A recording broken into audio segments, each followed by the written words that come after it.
Voilà, merci beaucoup. Ça me fait très très plaisir d'être là. C'est un colloque vraiment important parce que je trouve que l'action de l'Association de psychologie et de psychopathologie de l'enfant et de l'adolescent, comme celle de l'Association européenne de psychopathologie de l'enfant et de l'adolescent dont j'ai la responsabilité, la section française, Sylvie Villot y est très active. Ces deux associations ont la psychopathologie comme centre de leurs problématiques et c'est pas du luxe en ce moment. Alors je ne sais pas ce qui a été dit ce matin, mais moi j'ai mon petit aspect combattant, j'ai quand même envie d'en faire part, parce qu'on entend ici ou là que la psychopathologie est un concept démodé. C'est pas du tout mon impression. C'est vrai qu'en ce moment on est tiraillé entre deux pôles un peu diamétralement opposés, un pôle selon lequel on regarde les troubles mentaux des enfants et des adolescents comme strictement endogènes, neurodéveloppemental. Parfois ce terme est vraiment employé de manière presque synonyme de neurologique, d'endogène, et un autre pôle tout à fait différent où tout viendrait du dehors, exogène, sur le modèle du traumatisme. La psychopathologie, elle fait ce pari d'essayer de travailler à l'interface des facteurs internes et des facteurs externes. Le développement normal de l'enfant se joue vraiment à l'entrecroisement, à l'interface des facteurs internes et des facteurs externes. Les facteurs internes, c'est la part personnelle de l'enfant. Aussi psychanalyste soit-on, c'est évident que l'enfant arrive avec un équipement personnel, neurobiologique, génétique, cognitif, etc. Mais il va rencontrer un environnement, l'environnement dans toutes ses composantes, et dans cet environnement, qu'on le veuille ou non, il y a la rencontre de l'enfant avec le travail psychique des personnes, des adultes, qui vont s'occuper de lui, qui vont prendre soin de lui, qu'il s'agisse des parents ou des professionnels. Voilà, donc la psychopathologie, elle essaye de nouer ces facteurs internes et ces facteurs externes. C'est évidemment difficile, mais c'est aussi ce qu'il y a de plus passionnant. Et j'ajoute un dernier mot là-dessus, c'est que la psychopathologie, bien entendu, n'est pas que psychanalytique. C'est historiquement peut-être la plus ancienne, mais il y a une psychopathologie développementale dont David Cohen est un des grands représentants. Il y a une psychopathologie cognitive, il y a une psychopathologie systémique ou familiale. Bref, la psychopathologie est un concept épistémologiquement encore extrêmement moderne, un trésor très précieux qu'on doit tous ensemble essayer de faire fructifier. Voilà, alors avec Georges Cogniet, aujourd'hui, on a décidé... Alors, c'est pas aujourd'hui une intervention clinique que je vais faire. Bon, on vient d'en avoir une, donc ça varie un petit peu les plaisirs. Là, on s'était décidé pour une réflexion sur les concepts d'émotion, d'affect ou de structure dépressive, qui vont poser, bien sûr, on va le voir, la question du lien et la fonction de message. Est-ce que la symptomatologie dépressive a une fonction de message entre l'enfant? Alors, peut-être je penserai plus au très jeune enfant et à l'enfant, mais peut-être mes réflexions sont valables aussi pour la dépression en général. Mais enfin, disons plutôt sur la dépression de l'enfant. Est-ce que la symptomatologie dépressive a une fonction messagère? Voilà. Alors moi, le lien, ça me passionne. Il y a presque que ça qui me passionne, d'ailleurs. Parce que le lien, c'est central absolument. Moi, j'ai été... l'essentiel de ce que je sais m'a été transmis par Michel Soulier principalement, par Serge Lebovici aussi, mais Michel Soulier surtout, qui travaillait à Saint-Vincent-de-Paul. Et donc, progressivement, je me suis centré un peu dans sa mouvance probablement, centré sur trois problématiques essentielles. Le développement précoce du bébé, la question de l'autisme et des troubles envahissants du développement, et puis, en référence à Michel Soulier, la question de l'adoption. Et bien sûr, ces trois domaines sont différents, mais enfin, heureusement pour moi, il y a quand même une certaine cohérence. Et la cohérence, c'est le lien. Parce que le développement précoce du bébé, l'instauration de son appareil psychique, je me le représente de plus en plus comme la mise en place des liens primitifs que l'enfant doit organiser avec son environnement et la manière dont il va se les représenter mentalement, les liens avec la mère, le père, les adultes, les autres enfants, enfin, les différents partenaires relationnels. L'autisme, c'est une situation terrible dans laquelle les enfants échouent totalement ou partiellement à mettre en place ces liens primitifs.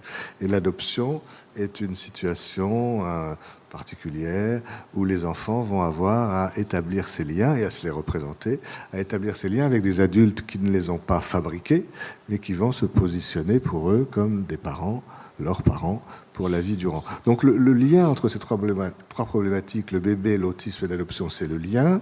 Et les liens cet altruisme, ne peuvent évidemment se mettre en place que dans le lien et par le lien.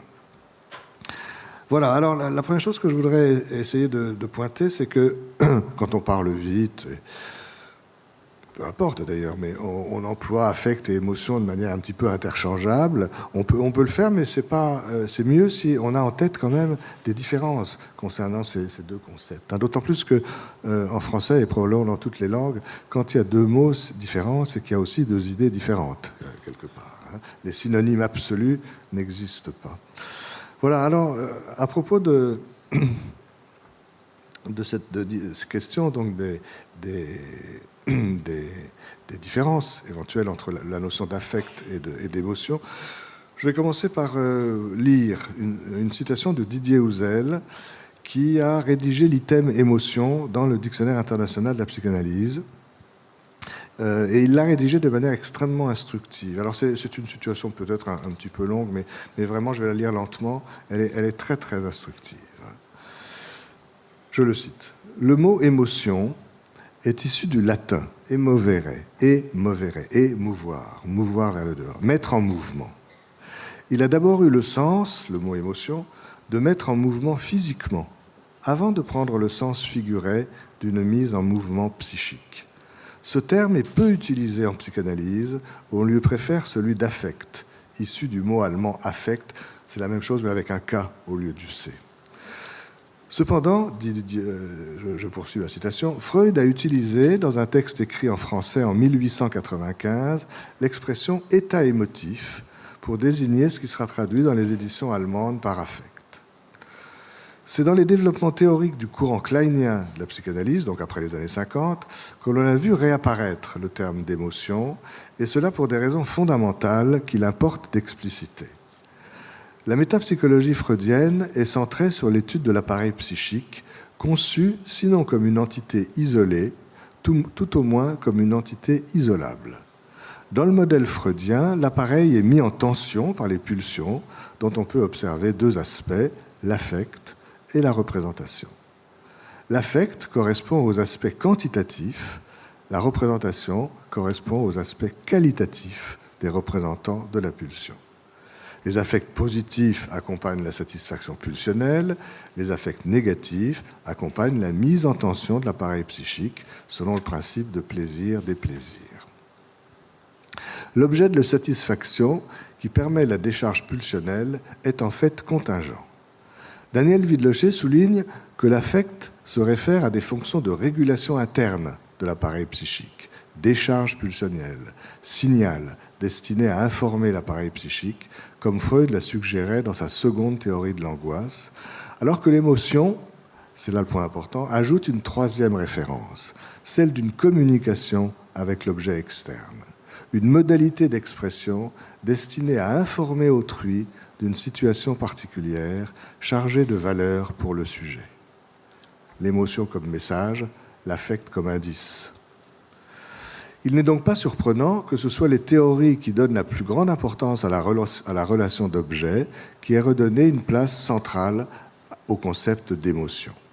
Il comporte en effet, par rapport à celui d'affect, des degrés de complexité supplémentaires, d'une part parce qu'il est un moyen d'échange, de communication élaboré entre soi et autrui, grâce à ses expressions comportementales et notamment faciales, très étudiées par les spécialistes du développement et des fonctions cognitives.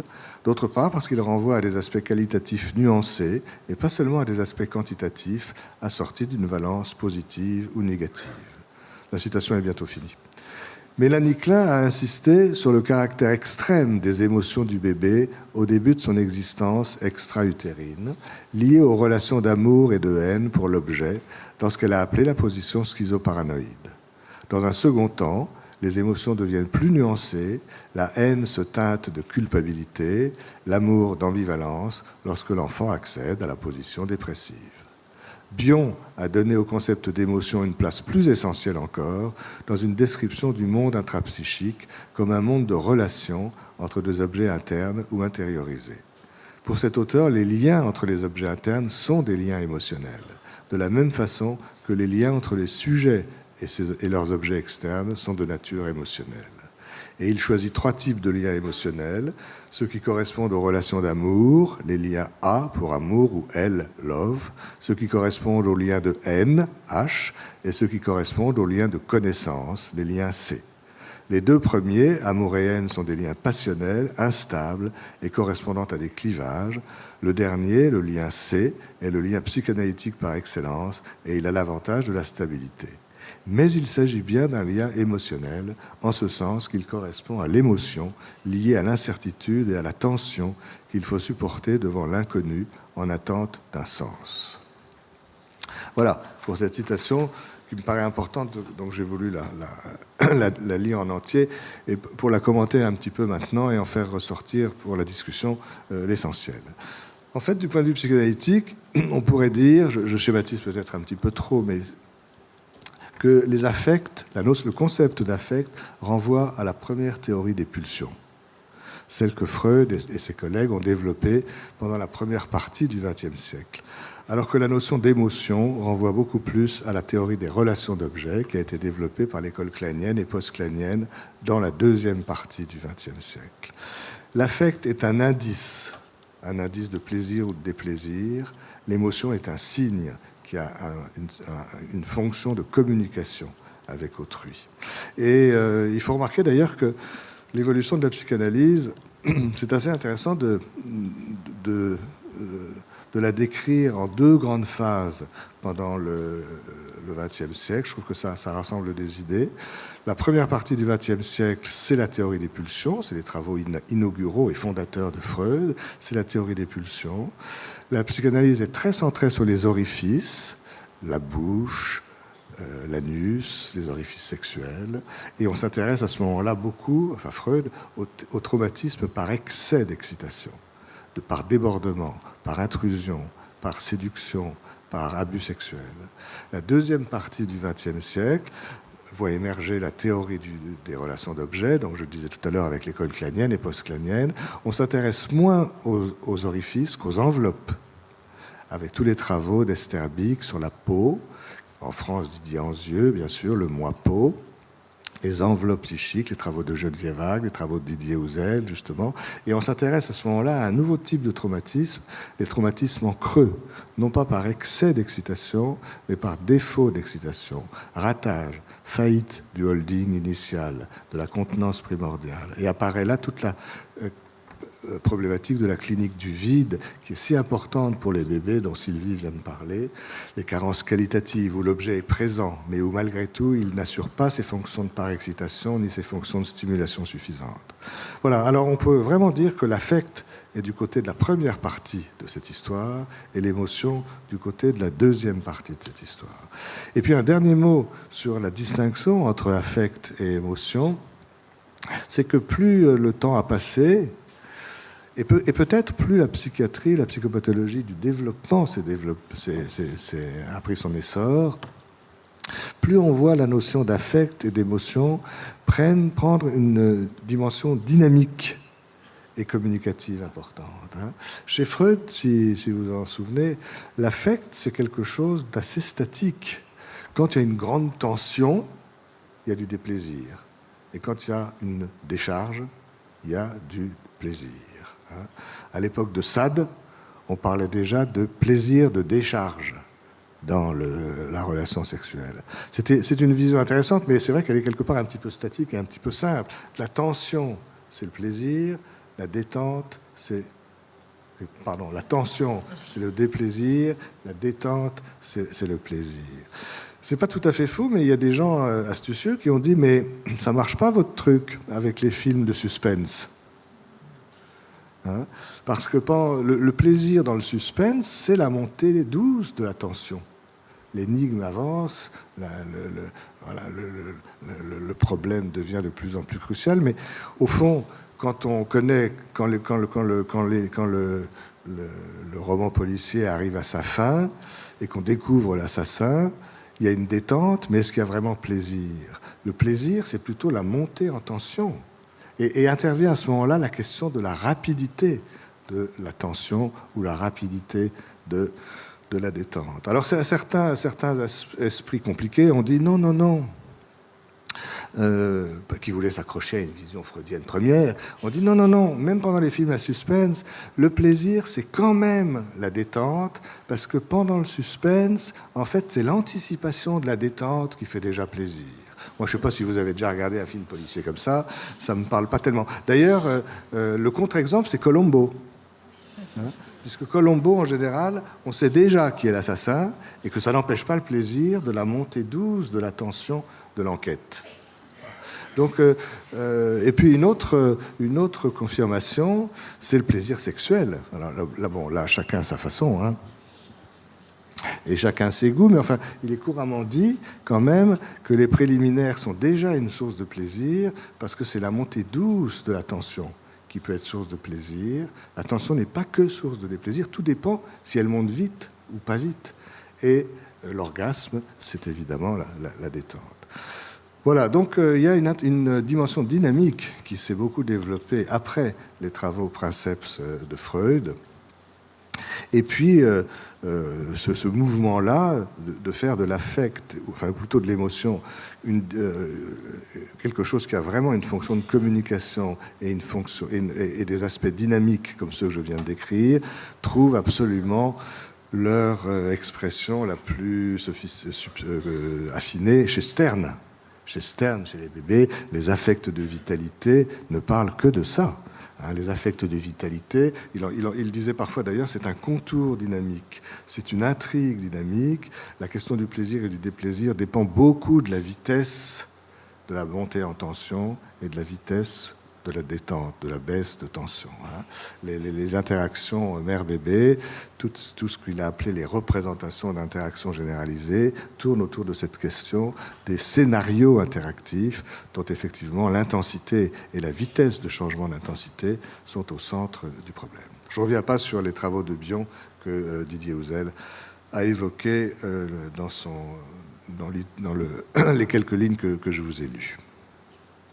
Voilà, donc retenons peut-être que l'affect renvoie plutôt à la théorie des pulsions et à la vision freudienne, les émotions renvoient plutôt à la théorie des relations d'objets et à la vision clanienne et post-clanienne, les affects sont plutôt un indice de plaisir, sans grande vocation communicative, alors que les émotions sont vraiment un message et éventuellement un signe, j'y reviendrai. Pour détailler encore un tout petit peu ce que je dis, parce que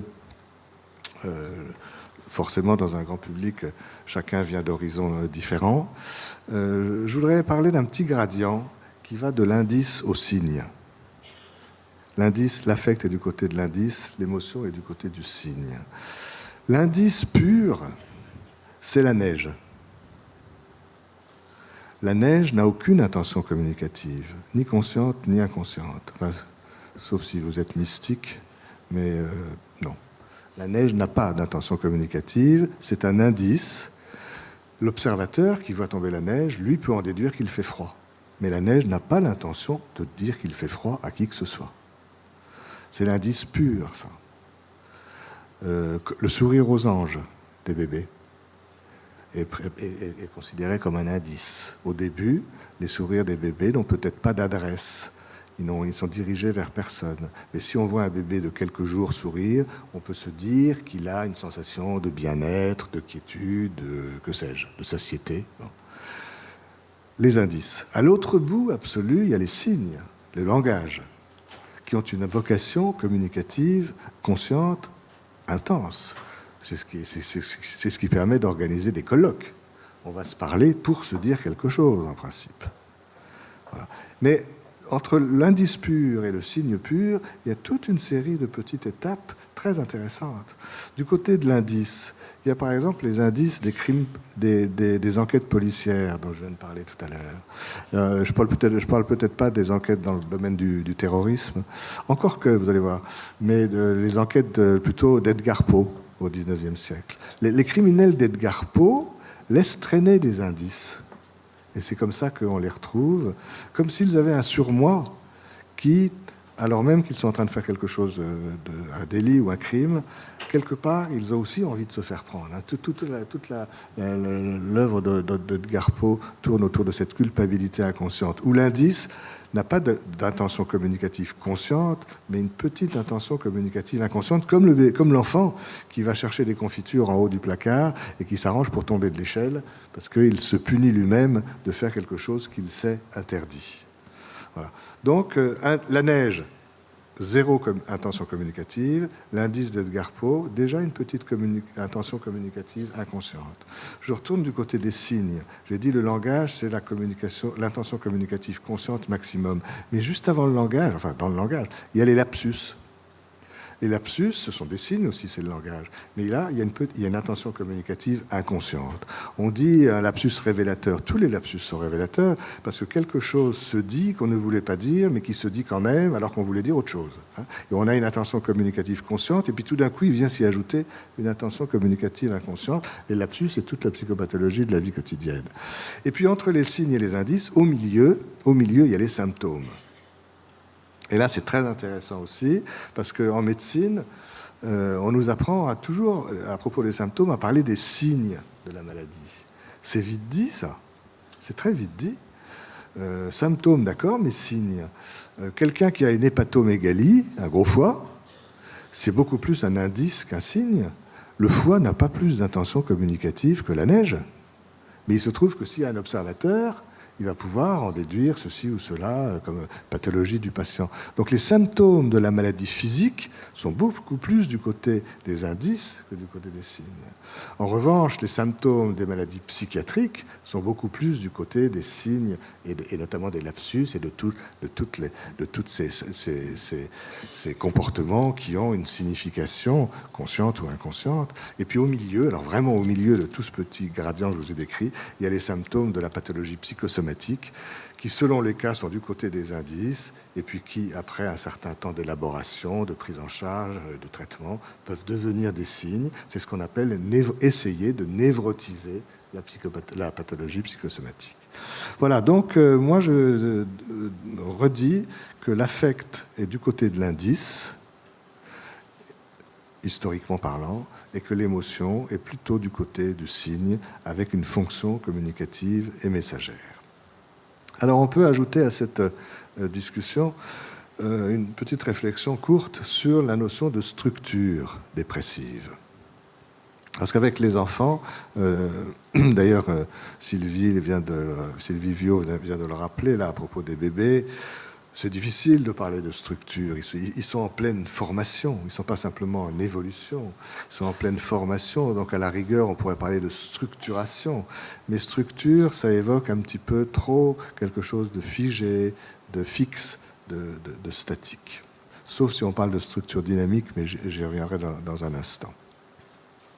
Et il y a aussi un autre psychanalyste qui a parlé de la théorie des structures et de la théorie des états, parce qu'on dit parfois état dépressif. Et puis, encore une fois, quand on parle vite, on dit affect dépressif, émotion dépressive, état dépressif, structure dépressive. Puis on se comprend. Mais peut-être c'est intéressant de savoir, à préciser qu'est-ce qu'on met derrière les mots. Et là, je vais refaire une autre citation beaucoup plus courte, rassurez-vous, d'André Green, qui s'est posé la question de la structure ou de l'état. Et je le cite là aussi, une dizaine de lignes. La tendance générale actuelle de la psychanalyse, dit-il, est résolument ontogénétique. Son tort est peut-être de ne l'être pas assez. Freud l'était davantage, en ne se laissant pas paralyser par une conception linéaire du temps. C'est l'après-coup et la circularité.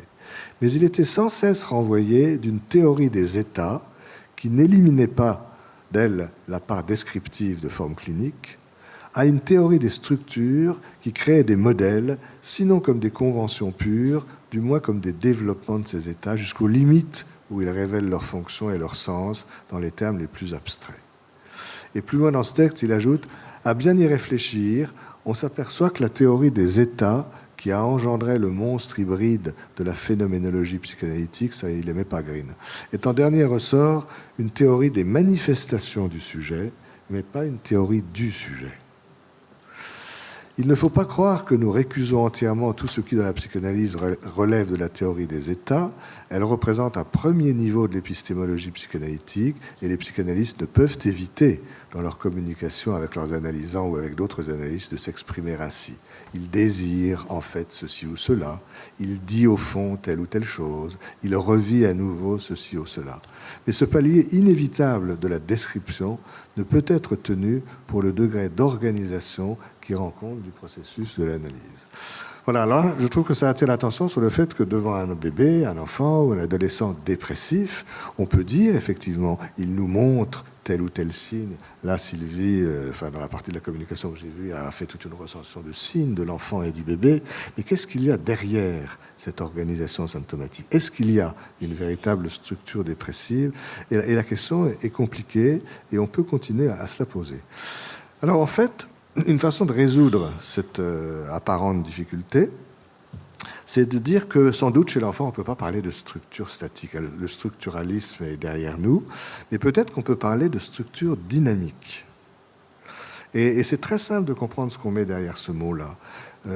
Par exemple, c'est étonnant, mais je ne sais plus si c'est en 15 jours, en un mois ou en 2 mois, mais ça ne change rien au fait. Au bout de 15 jours, 1 mois ou 2 mois, toutes nos cellules ont changé. Toute notre eau a été remplacée. Tout notre sang a été refait, et pourtant c'est toujours nous.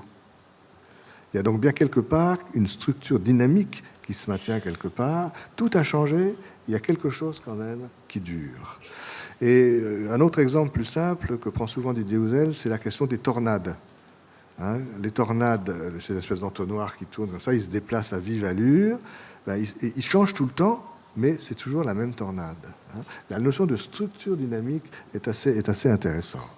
Et peut-être que chez l'enfant, ou plutôt dans le développement psychique de l'enfant, du sujet, ce qui est intéressant, ce n'est pas forcément l'état schizoparanoïde, la position ou la position dépressive dont je parlais tout à l'heure à propos de Mélanie Klein, c'est peut-être l'idée que chaque enfant et chacun d'entre nous, on a une façon, un style dynamique d'osciller en permanence entre la position schizoparanoïde et la position dépressive. Chacun son style, chacun sa rapidité, chacun sa façon. L'état n'est pas fixe, mais le style d'oscillation entre les deux positions a peut-être quelque chose qui se maintient. De ce fait, ce qui serait structural à propos de la dépression chez les enfants, ce ne serait pas la dépression, mais c'est la dépressivité. La dépressivité pourrait être structurale, alors que la dépression est plutôt du côté des états stables qui n'existent pas chez les enfants. Voilà, alors pour donner un peu de corps à tout ça, eh bien, ce qu'on peut se demander, c'est si... Alors, Sylvie a rappelé qu'on parlait d'abord des dépressions du nourrisson, puis du bébé, etc., de la dépression de l'enfant. Est-ce qu'on doit parler de dépression de l'enfant ou est-ce qu'on doit parler de dépression du lien ? D'où d'ailleurs l'intérêt du 0 to 3. J'en dirai tout à l'heure un petit mot. En effet, savoir si c'est dans certaines configurations carentielles, par exemple, dans les carences qualitatives ou dans les carences quantitatives, bien entendu, on peut étudier la présence-absence des parents ou le fonctionnement des parents, on peut étudier le fonctionnement de l'enfant, mais en réalité, quelle est la cible de la psychiatrie précoce? Est-ce que c'est l'enfant? Est-ce que c'est les parents? Ou est-ce que c'est le lien? Et peut-être qu'il faut qu'on approfondisse la question de dépression du lien, d'autant plus que une dépression du bébé peut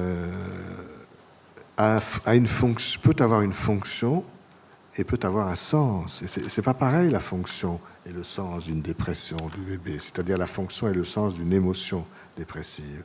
Quand on pense au travail de Green sur la mère morte ou aux travaux de Jacqueline Lanouzière à l'époque aussi, elle a bien montré comment un enfant peut être thérapeute de sa mère et par sa dépression.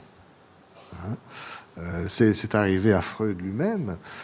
Freud était le premier d'une fratrie de 6 enfants. Son frère Julius est mort quand Freud avait 18 mois. Et Freud a probablement tenté de réanimer sa mère. C'est l'enfant thérapeute. Nos vocations de thérapeute se repèrent à l'adolescence, mais probablement s'enracinent dans notre vie beaucoup plus tôt. Voilà, alors vous me direz à juste titre que tous les enfants de mères déprimées ne deviennent pas Freud. Ça, c'est vrai aussi. Hein. Certains s'en réjouiront d'ailleurs en ce moment, d'autres moins. Enfin, en tout cas, la dépression d'un bébé peut avoir une fonction de réanimation ou de défense par rapport à la mère dépressive. Hein. Dans son article sur la mère morte, André Green montre bien que être déprimé, pour un bébé de mère déprimée, je mets de côté tous les tiers, parce que évidemment la question des tiers est énorme. Hein. C'est les tiers qui doivent protéger le bébé. Il n'y a pas de donc. Hein. En aucun cas on ne peut dire la mère est déprimée, donc le bébé va être déprimé. Il y a toujours des tiers qui interviennent et qui protègent en principe. Et si un bébé en face d'une mère déprimée se déprime, j'en profite pour dire que c'est sans doute l'absence des tiers protecteurs qui est à prendre en compte aussi, et qu'aujourd'hui en 2017, c'est très très difficile de savoir quand un bébé souffre d'une psychopathologie parentale, de savoir s'il souffre directement de la psychopathologie parentale ou s'il souffre de l'absence des tiers qui auraient pu ou qui auraient dû le protéger. Parce que même quand la mère est en pleine forme, s'il n'y a pas de tiers, c'est quand même un problème pour le bébé. Encore plus si elle est en difficulté.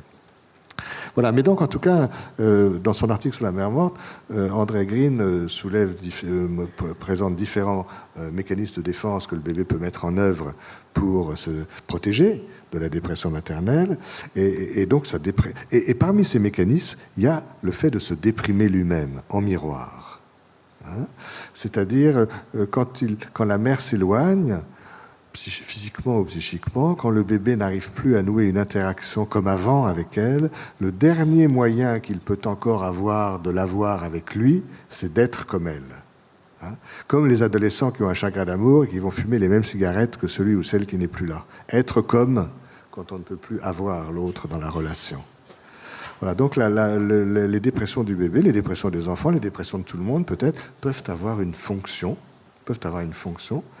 mais à ce moment-là, on est obligé de penser en termes d'émotion, beaucoup plus qu'en termes d'affect. Et puis, les dépressions des uns et des autres peuvent avoir un sens aussi, un sens qui ne se dégagera souvent que dans l'après-coup, dans le travail à distance, dans l'élaboration. Par exemple, une dépression d'un enfant, plus tard, rétrospectivement, pourra renvoyer à la notion d'une mère, d'un objet décevant. Hein, comme l'a bien montré René Roussillon dans ses travaux. Certains enfants se dépriment quand l'environnement ne leur renvoie plus suffisamment d'informations sur eux-mêmes. Je cite souvent cette phrase d'André Breton à propos de l'amour fou. Dans son livre « L'amour fou », pour définir l'amour fou, il a cette très très jolie phrase, ça marche pour les hommes comme pour les femmes, hein, qui dit « Je m'étais perdu à moi-même et tu es venu me donner de mes nouvelles ». C'est assez beau, ça. Voilà, pour les tout petits, ça marche. Je ne me suis pas encore trouvé, mais déjà tu viens me donner de mes nouvelles dans toutes les fonctions spéculaires des interactions précoces. Et si la mère, ou si le père, ou si la famille, ou si l'environnement n'est plus suffisamment réfléchissant, alors le bébé n'arrive pas à construire ses assises narcissiques. Mais le sens de sa dépression ne pourra s'éclairer, si je puis dire, que dans l'après-coup. La fonction était peut-être d'abord une fonction de réanimation maternelle ou parentale, et le sens de sa dépression ne s'éclairera que dans l'après-coup. Évidemment, on pourra aussi penser à toutes à l'attachement évitant. L'attachement évitant fonctionne un petit peu de la manière dont je viens de dire. Voilà, alors je terminerai en disant que tout ça, ça montre bien l'intérêt de la classification 0 to 3 qui vient d'être évoquée, et maintenant 0 to 5, parce que c'est une classification, c'est dommage qu'elle n'ait pas pu être intégrée au DSM-5, mais c'est une classification qui attire l'attention, c'est difficile, mais c'est toute la difficulté de la clinique avec les tout-petits. Il faut avoir un œil sur le bébé, c'est vrai, il faut avoir un œil sur l'adulte, le caregiver qui en prend soin, c'est vrai, mais il faut aussi avoir un troisième œil, si je puis dire, sur le lien. Et cette dépression du lien, elle est centrale dans tout ça. Si on parle en termes de lien, je crois qu'il faut beaucoup plus parler en termes d'émotions dépressives à valeur messagère et de structure de la dépressivité, plus que de la dépression elle-même. Voilà, ce qui ouvre sur la nécessité, du point de vue psychanalytique, de mettre en place une troisième topique. Les choses commencent, mais c'est très compliqué, parce que parler du bébé, le bébé n'existe pas sans son environnement, Winnicott nous l'a appris, tout le monde le sait, mais la métapsychologie, elle a été faite pour un individu différencié. et en se centrant sur l'intrapsychique. Alors si on veut, le bébé ne nous impose aucun renoncement du point de vue psychanalytique. On peut très bien garder la théorie des pulsions, on peut très bien garder la théorie des théillages, on doit garder la théorie de l'après-coup, même si on la modifie un petit peu. Mais la question, c'est le point de vue topique. Comment on se sert de la topique freudienne pour ne parler pas seulement du bébé en tant que tel, mais du bébé dans ses relations dyadiques et triadiques? C'est très compliqué parce que le terme de topique intersubjective ne convient pas. Christophe Dejour, Bernard Brusset ont déjà commencé à ouvrir ce chemin. La topique du lien nous est indispensable. Et c'est la seule d'ailleurs qui permettra de réfléchir à des causalités mixtes qui ne soient pas ou endogènes ou exogènes, mais peut-être un jour des causalités épigénétiques qui redonneront toute leur place d'ailleurs au fonctionnement de l'environnement. Voilà, mon dernier mot, ce sera pour dire que tous ceux qui s'intéressent aux enfants, j'imagine que c'est tout le monde ici, tous ceux qui s'intéressent aux enfants, on doit vraiment réfléchir à l'enfant qu'on a été. Et en disant ça, je vous assure que je ne dis pas que chacun d'entre nous doit faire une analyse 3 fois par semaine pendant 15 ans. C'est pas du tout ma proposition. Mais il faut réfléchir à l'enfant qu'on a été. Parce que l'enfant qu'on a été vraiment, bon, il est couvert par l'amnésie infantile, nos parents nous racontent des choses, c'est plus ou moins amusant, mais c'est filtré par la subjectivité de ceux qui le racontent. L'enfant qu'on aurait aimé être, c'est parfait, il tire les choses du côté du bon, du beau, de l'idéalisé. Celui qui nous intéresse vraiment, c'est l'enfant qui nous questionne vraiment, c'est l'enfant que l'on craint d'avoir été. Parce que chacun, on peut penser qu'on a été, il y a mille façons de construire dans sa tête un enfant redouté, un enfant mal désiré, que ce soit vrai ou que ce soit faux, en termes de réalité interne.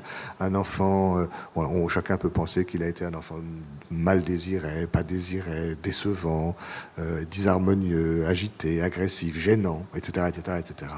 Mais parmi les images de l'enfant qu'on craint d'avoir été, on peut chacun imaginer, à tort ou à raison, avoir été un enfant dépressif. C'est comme ça que je boucle la boucle. Parce que cet enfant que l'on craint d'avoir été, c'est celui qui nous fait choisir les vocations qu'on a choisies. Parce qu'on se dit naïvement, je vais aller protéger les autres enfants, les enfants des autres, de ce que je pense, moi, avoir vécu de difficile. Mais si on fait comme ça, c'est cet enfant-là aussi qui va nous gêner pour vraiment écouter l'enfant avec ses problèmes à lui. Si on est tout le temps en train de projeter nos problématiques, nos solutions, nos impasses, pendant ce temps-là, on ne laisse pas de place à l'enfant dont on a la charge pour s'exprimer dans son authenticité personnelle. Alors si l'enfant qu'on craint d'avoir été est un enfant dépressif, vous voyez comme ça peut gêner dans le contre-transfert pour écouter l'éventuelle véritable dépression de cet enfant-là. Parce que si on ressent un enfant comme dépressif, est-ce que c'est cet enfant-là qui est dépressif ou est-ce que c'est l'enfant qu'on craint d'avoir été qui fait encore parler de lui ? Voilà, je vais m'arrêter là-dessus et je vous remercie beaucoup pour votre attention.